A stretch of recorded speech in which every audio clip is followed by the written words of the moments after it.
The roof of the central archive was a windswept plateau of fractured obsidian and shattered architectural glass, suspended over a world that had permanently lost its vertical orientation. Following the catastrophic horizontal compression of the tiers, the massive, three-story black slate vault now rested unevenly against the heavy, grease-slicked staging decks of the mid-sector machine shops. The atmospheric inversion had turned the sky into a churning, violent sea of grey fog, where the hyperpurified, liquid diamond oxygen of the fallen elite mixed in chaotic thermal spirals with the thick, sulfurous aerosolized charcoal and heavy fluorocarbon exhaust rising from the unthrottled lower tenements. Through the shifting curtains of industrial mist, the primary long-range communications array loomed like a dormant colossus. It was a monumental, 500-foot lattice spire of polished white ceramic and gold-veined alloy, originally designed to beam high-frequency financial prediction metrics and exclusive corporate trade allocations to the distant enclaves across the desolate planetary wastes. Now the massive dish sat crooked on its structural gimbals, its internal cooling lines weeping pale synthetic fluid onto the stone floor, while white-hot electrical arcs danced erratically across its damaged secondary transmission nodes. Cody Blake Huffman knelt at the base of the array's primary routing terminal, his bare hands blackened by soot and sticky, high-viscosity industrial oil. The golden rings within his irises pulsed with a steady, deep amber warmth, his third eye fully dilated as it mapped the chaotic, ungrounded energetic currents pulsing through the spire's internal circuitry. To a conventional corporate technician, the terminal was an unprogrammable, lethal labyrinth of encrypted digital governors and melting fiber optic bundles. But to Cody, whose consciousness had been completely unlocked by the foundational logic of his true identity, the crisis was entirely practical, a hands-on mechanical puzzle that required an immediate physical solution. He did not see a complex web of corporate algorithms. He recognized the raw flow of utility and physical current, drawing heavily upon the intuitive operational mindset he had forged during his extensive professional experiences within the manufacturing and food service industries. He understood the balance of input and output, the absolute necessity of a reliable structural ground, and the precise mechanical patience required to keep a high-pressure line from bursting under an extreme load.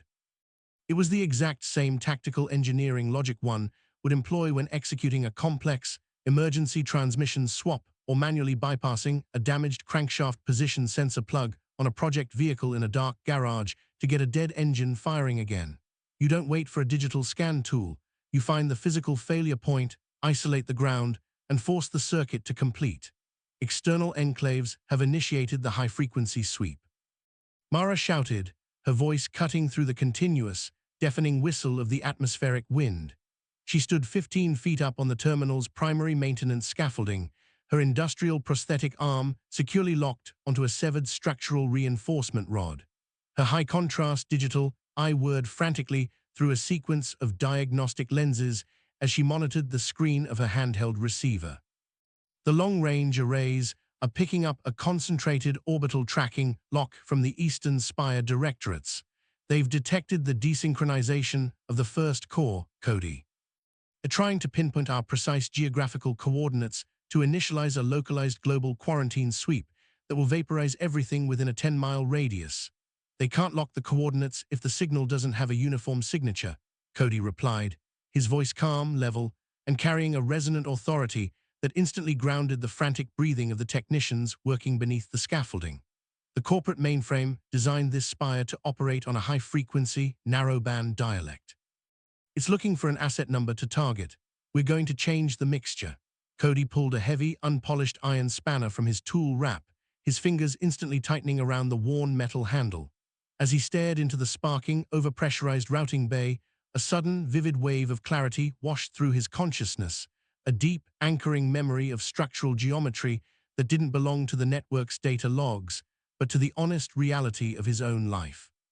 He remembered the simple, unalterable mathematical and geometric laws he had first explored as a child within the gifted and talented education program at Keene Elementary School in Wooster, Ohio. He recalled the practical, high-efficiency feature layouts he had meticulously designed for the framework of the Manifest Greatness Laundromat concept, a project built entirely on the absolute sovereignty of reliable plumbing, independent fluid inlets, and heavy-duty mechanical overrides that could handle maximum capacity without corporate oversight. He didn't need their administrative software keys. Cody applied the iron spanner directly to the digital governor housing, balancing his physical weight against the metal casing before delivering a sharp, rhythmic sequence of heavy manual strikes. With a harsh, metallic crunch, the delicate ceramic security relays shattered into a dozen fragments, instantly freeing the massive internal mechanical bypass valves. Mara take the manual dampener leads and ground them directly into the secondary copper ley lines behind the water tanks. Cody commanded, his golden eyes flaring with a brilliant, concentrated burst of universal geometry as he manually pulled the thick, braided high-voltage mainlines out of their melted digital brackets. We aren't trying to block their tracking sweep. We're going to overload their receivers with the raw, unfiltered Tartarian current from the core. The line is hot, Cody. Mara warned, her mechanical arm whirring as she slammed the copper contacts directly into the auxiliary generator conduits, her teeth bared against the sudden spray of green electrical static that erupted from the terminal frame. The feedback is hitting maximum thresholds. If the framework doesn't hold the ground, the entire archive roof is going to ground right through us. The framework will hold.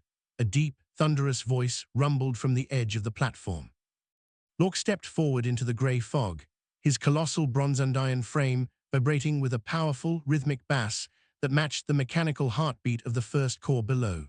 His single functional arm was wrapped in a massive, heavy-gauge steel structural cable that he had manually anchored to the deep basalt foundation pillars of the vault. With a brutal, physical heave, the Vanguard leader gripped the base of the vibrating communication spire. His vertical amber lenses burning with a solid, defiant intensity as his internal pneumatic pistons operated at their absolute structural limits. Have the structural torque, Lork bellowed, his heavy boots crushing the white marble tiles beneath him into a fine dust as he channeled the massive electrical feedback directly down into the Earth's crust. The spire is grounded, Cody. Force the transmission. Before Cody could slam the primary jumper wire into the transmission nexus, a sharp, rhythmic clicking sound echoed from the dark underbelly of the scaffolding. Out of the dense grey industrial mist, a squad of rogue corporate automated scouts emerged. They were sleek, spider-like units composed of articulated chrome and high-tier white ceramic, their central sensor pods strobing with an erratic, violent purple static. Stripped of the central network's diagnostic sweeps, the machines had reverted to their emergency security parameters. They were attempting to liquidate any unregistered biological signature that approached the broadcasting terminal. More digital garbage seeking a ledger. A cold, smooth baritone voice remarked from the shadows of the shattered glass dome. The Vampire King materialized from the fog, his long black cloak pinned back to reveal his silver-threaded armor, now heavily scored by the physical realities of the battle below. The midnight black Eclipse blade hung casually in his right hand, its central crystallized artery pulsing with a deep, aggressive crimson that seemed to feed on the massive electromagnetic distortion filling the air. The Immortal didn't flinch as the automated scouts raised their high-frequency kinetic rail cutters. His pale, flecked features held a look of dark, ancient amusement.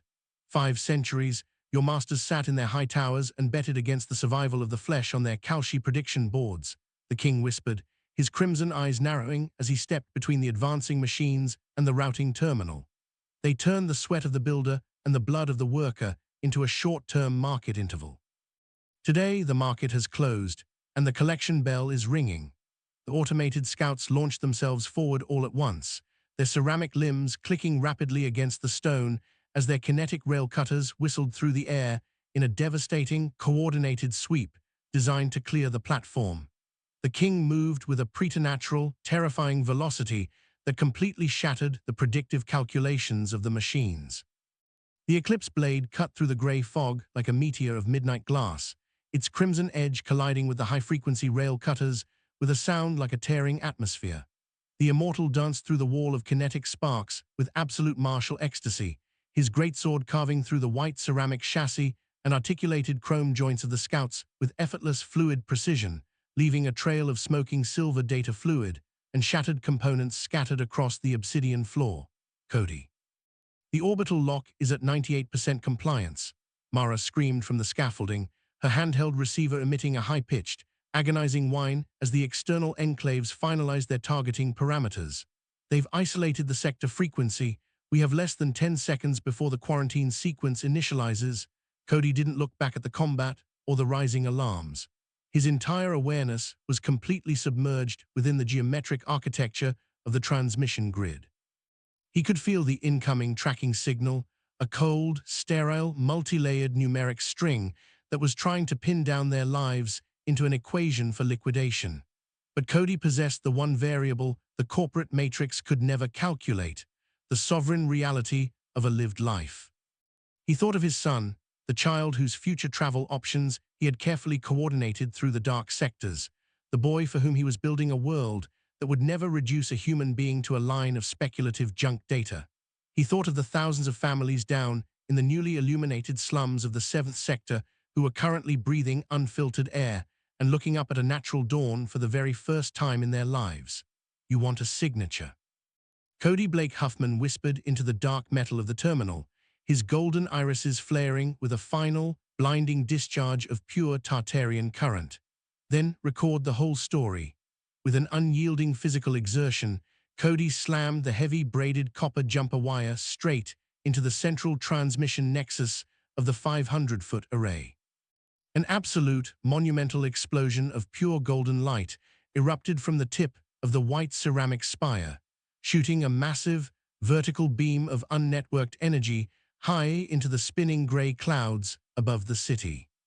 The raw, high-pressure Tartarian current didn't just disrupt the incoming orbital tracking lock. It completely vaporized the external enclave's targeting vectors, sending a massive, high-frequency electromagnetic feedback loop racing backward through their own satellite networks like a beautiful, uncurable infection. Across the distant wastes, the transmission boards of the rival directorates violently glitched, their predictive financial spreads and market interval monitors fracturing into empty lines of dead code as the administrative signature of Cody Blake Huffman spread through their root directories like a horizontal wildfire. The tracking lock was broken. The quarantine was permanently averted.